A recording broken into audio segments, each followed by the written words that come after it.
પવિત્ર રમઝાન માસ માટે સ્પેશિયલ આઇટમો જેવી કે ફાલુદા, કસ્ટર્ડ, શરબત, મસાલા તેમજ ઘર વપરાશની દરેક વસ્તુઓ વ્યાજબી ભાવે ખરીદવા માટેની વિશ્વાસપાત્ર દુકાન એટલે પારસ પ્રોવિઝન સ્ટોર। એકવાર અમારી દુકાનની અવશ્ય મુલાકાત લો। પારસ પ્રોવિઝન સ્ટોર, ભટ્ટ માર્કેટ, મુખ્ય બજાર, પાલેજ, જિલ્લો ભરૂચ। ભરૂચમાં વિવિધ કેન્દ્રો પર ધોરણ 10 અને 12ની બોર્ડની પરીક્ષાનો પ્રારંભ, છાત્રોમાં અનેરો ઉત્સાહ જોવા મળ્યો। ગુજરાત માધ્યમિક અને ઉચ્ચતર માધ્યમિક શિક્ષણ બોર્ડ દ્વારા લેવાનારી ધોરણ 10 એસએસસી અને 12 એચએસસી સામાન્ય વિજ્ઞાન પ્રવાહની પરીક્ષાઓ આજથી શરૂ થતાં વિદ્યાર્થીઓમાં ઉત્સાહ જોવા મળ્યો હતો। જેમાં ધોરણ 10ની સવારના 10:30 વાગ્યાથી બપોરના 1:15 વાગ્યા સુધી જ્યારે ધોરણ 12ની પરીક્ષા બપોરના 3 વાગ્યાથી સાંજના 6:15 વાગ્યા સુધી છાત્રો પરીક્ષા આપશે। ભરૂચ જિલ્લાની વાત કરવામાં આવે તો ધોરણ 10ના નોંધાયેલા 22,583 વિદ્યાર્થીઓ પૈકી 32 પરીક્ષા કેન્દ્રો, 84 બિલ્ડિંગો, 809 બ્લોકમાં પરીક્ષા આપી રહ્યા છે।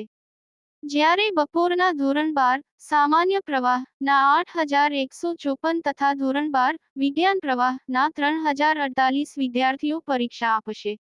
એચએસસી સામાન્ય પ્રવાહમાં 12 કેન્દ્રો, 30 બિલ્ડિંગો, 264 બ્લોકમાં પરીક્ષા યોજાશે। તે જ રીતે એચએસસી વિજ્ઞાન પ્રવાહમાં 4 કેન્દ્રો, 17 બિલ્ડિંગો, 154 બ્લોકમાં પરીક્ષા આપનાર છે।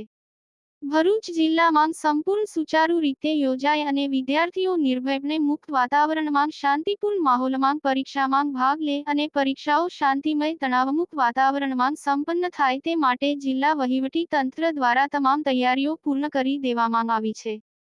જ્યારે આજે સવારે ધોરણ 10ના તમામ વિદ્યાર્થીઓ સમયસર પોતાના પરીક્ષા કેન્દ્રો પર પહોંચી ગયા હતા। જ્યાં તેઓને દરેક પરીક્ષા કેન્દ્રો પર હાજર મહાનુભાવોએ કુમકુમ તિલક સાથે ચોકલેટ અને ગુલાબ આપી આવકાર્યા હતા। ભરૂચ જિલ્લા સમાહર્તા ગૌરાંગ મકવાણાએ જીએનએફસી નર્મદા વિદ્યાલય ખાતે વિદ્યાર્થીઓને ગુલાબ અને ચોકલેટ આપીને આવકાર્યા હતા। જ્યારે જિલ્લા શિક્ષણ અધિકારી સ્વાતિબા રાઓલે આરએસ દલાલ હાઈસ્કૂલ અને ભરૂચ શહેર ડીવાયએસપી પટેલે એમઈટી સ્કૂલ ખાતે ઉપસ્થિત રહીને પરીક્ષાર્થીઓને આવકારી શુભેચ્છાઓ પાઠવી હતી। બોર્ડની પરીક્ષાઓ દરમિયાન વિદ્યાર્થીઓ નિર્ભયને પરીક્ષા આપી શકે તે માટે પોલીસ વિભાગ દ્વારા પેટ્રોલિંગ સુરક્ષા પ્રદાન, વીજ પુરવઠો ક્લાસરૂમમાં જળવાઈ રહે અને આંખનું સતત મોનિટરિંગ, આરોગ્ય વિભાગ જેવા વિભાગોને વિશેષ લક્ષ્ય આપી વિદ્યાર્થીઓ માટે ખાસ તકેદારી રાખવામાં આવી છે। બોર્ડની આ જાહેર પરીક્ષાઓમાં તમામ બ્લોકમાં સીસીટીવી કેમેરા લગાડવામાં આવેલા છે। વધુમાં, પરીક્ષા દરમિયાન વિદ્યાર્થીઓને આરોગ્યલક્ષી કોઈ જરૂરિયાત જણાય તો પ્રાથમિક સારવાર માટેની જરૂરી તમામ દવાઓનો પૂરતો જથ્થો પણ પરીક્ષા કેન્દ્રો ખાતે આરોગ્ય વિભાગ દ્વારા ઉપલબ્ધ કરાવવામાં આવી છે। યાકુબ પટેલ, ભરૂચ। ધોરણ 10 અને ધોરણ 12ની પરીક્ષાઓ આજથી શરૂ થઈ રહી છે। ભરૂચ જિલ્લામાં આ પરીક્ષાઓ માટેની સંપૂર્ણ તૈયારી કરી દેવામાં આવી છે। ધોરણ 10માં 22,500 જેટલા વિદ્યાર્થીઓ, જ્યારે ધોરણ 12માં 11,200 જેટલા વિદ્યાર્થીઓ પરીક્ષા આપી રહ્યા છે। તમામ કેન્દ્રો પર પરીક્ષાઓની સંપૂર્ણ તૈયારી કરી સાથે સ્થળ સંચાલકોને ગઈકાલે અને આજે પણ વિવિધ સૂચનાઓ આપી દેવામાં આવી છે। માન્ય કલેક્ટર શ્રી, માન્ય એસપી સાહેબ, આરએસી સાહેબ, જિલ્લા શિક્ષણ અધિકારી શ્રી સૌ આજે વિદ્યાર્થીઓને જુદા જુદા સેન્ટર પર આવકારી રહ્યા છે, તેમને પ્રોત્સાહનો આપી રહ્યા છે। વિદ્યાર્થીઓ પણ ખુશમિજાજ થઈને સંપૂર્ણ તૈયારી સાથે પરીક્ષા કેન્દ્રો પર આવી રહ્યા છે। એમને ચહેરા જોતા એવું લાગી રહ્યું છે કે વિદ્યાર્થીઓ સંપૂર્ણ તૈયારી કરી છે।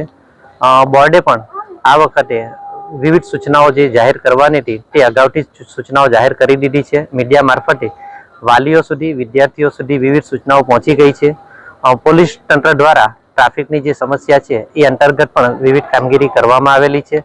ટ્રાફિકની સમસ્યા કેટલીક જગ્યા પર હતી ત્યાં સવારથી પોલીસ કાર્યરત છે। આથી વિદ્યાર્થીઓ સમયસર એમના કેન્દ્ર પર પહોંચી રહ્યા છે। જુદા જુદા અધિકારીઓ પણ પોતાની ડ્યુટીમાં જોડાઈ ગયા છે। પરીક્ષા ખૂબ શાંતિથી માહોલમાં લેવાય એ માટે સંપૂર્ણ તૈયારી વહીવટી તંત્રએ કરી રાખી છે। કલેક્ટરશ્રીએ વર્ગ 1 અને વર્ગ 2ના અધિકારીઓને ઓબ્ઝર્વર તરીકે જે નિમણૂક કરવામાં આવી છે તેઓ પણ પોતાના સેન્ટરો પર પહોંચી ગયા છે। સવારનો સેશન ખૂબ શાંતિમય રીતે શરૂ થઈ ગયો છે। બપોરનો સેશન પણ એ જ રીતે શરૂ થશે। વાલી મિત્રો અને વિદ્યાર્થીઓને પરીક્ષાની શુભેચ્છાઓ પાઠવીએ છીએ। ગુજરાતના અગ્રીમ અખબારોમાં આપની કોઈ પણ પ્રકારની જાહેરાત આપવા માટે સંપર્ક કરો. જાહેરાત વ્યાજબી ભાવે પ્રસિદ્ધ કરી આપવામાં આવશે.